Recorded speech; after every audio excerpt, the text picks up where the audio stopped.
Hello everyone, welcome to Chahal Academy. Today we are going to discuss a very important topic of international relations, that is India's neighborhood policy in post-liberalization era.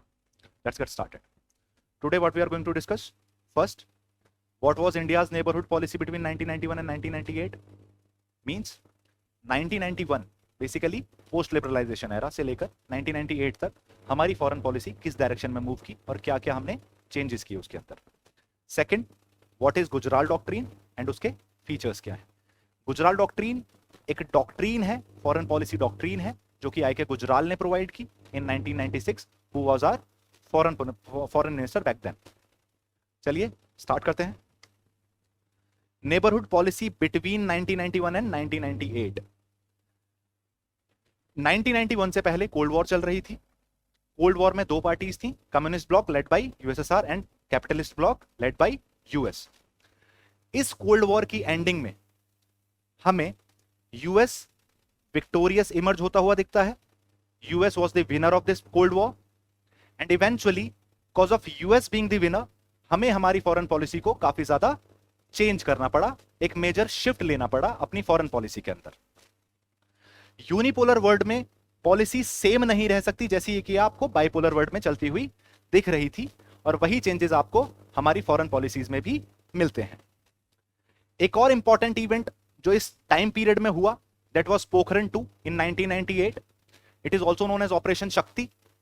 इस particular test के बाद हम एक nuclear weapon state बन गए, but the problem was इस test के बाद हमें काफी ज्यादा सैंक्शंस और काफी ज्यादा अपोजिशन देखने को मिली, specifically from the countries like US and the allies of US like western European countries.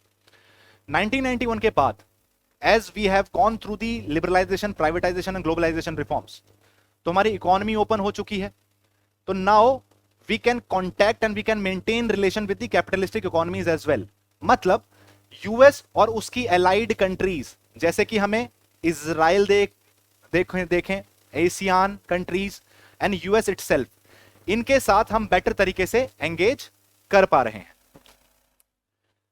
Same time period में आई के गुजराल जो देन फॉरेन मिनिस्टर थे, उन्होंने पीवी नरसिम्हा राव की जो अप्रोच थी which was look east policy, उसको फर्दर आगे बढ़ाया और हमें देखने को मिलती है Gujral doctrine. What is Gujral doctrine? Gujral doctrine is basically our neighbourhood foreign policy, जिसमें जितने भी हमारे नेबर्स हैं, स्मॉलर नेबर्स हैं लाइक पाकिस्तान, बांग्लादेश, श्रीलंका, मालदीव्स, अफगानिस्तान, नेपाल, भूटान, इनके साथ हम ऐसे रिलेशनशिप मेंटेन करें कि ना तो हम नॉन रेसिप्रोसिटी पे बिलीव करें, ना हम रेसिप्रोसिटी पे बिलीव कर रहे हैं. Basically we are believing on non reciprocity, and हम काफी ज्यादा जेनरसिटी दिखाएं while maintaining our relations with these countries. अब हम फीचर्स की अगर हम बात करते हैं तो हमें फीचर्स में देखने को मिलता है, first feature, India does not ask for reciprocity. Reciprocity का मतलब, रेसिप्रोसिटी सिंपली मींस अगर मैं कुछ इनिशिएटिव ले रहा हूं for the betterment of our smaller neighbour, for example अगर इंडिया ने नेपाल के लिए कुछ किया तो will not be expecting anything in back from it. मतलब मैं इसलिए नहीं कर रहा क्योंकि वापस मुझे कुछ गेन चाहिए, मैं इसलिए कर रहा हूं so that our relation can be better, और ये जो रीजन है ये थोड़ा पीसफुल और हार्मोनियस बना रहे और रीजनल ग्रोथ पे थोड़ी ज्यादा ध्यान दिया जा सके. Second, no South Asian country should allow its territory to be used against the interest of another country of that region. मतलब कोई भी South Asian country, be it India, be it Pakistan, be it Sri Lanka, अपने जमीन को, अपने लैंड को दूसरी कंट्री के इंटरेस्ट के अगेंस्ट यूटिलाइज नहीं होने दे सकती. This was also one of the major point of Gujral doctrine. Third, no country should interfere in the internal affairs of another. मतलब जब हम इंटरनल अफेयर्स की बात करते हैं तो basically those affairs which has nothing to do with the international relations. अगर international relations से कोई चीज रिलेटेड नहीं है तो that is my personal matter, that is my internal matter, and मैं ये एक्सपेक्ट करता हूं कि कोई भी दूसरी कंट्री मेरे इंटरनल मैटर्स में, फॉर एग्जांपल मेरे यहां अगर कोई प्रोटेस्ट चल रही है इन स्टेट ऑफ महाराष्ट्र, तो that's my internal matter, no other country should have a say in it. तो that's particularly was the logic of this third point, जिसमें क्या बोला जा रहा है कि no other country should interfere in my internal affairs और internal matters.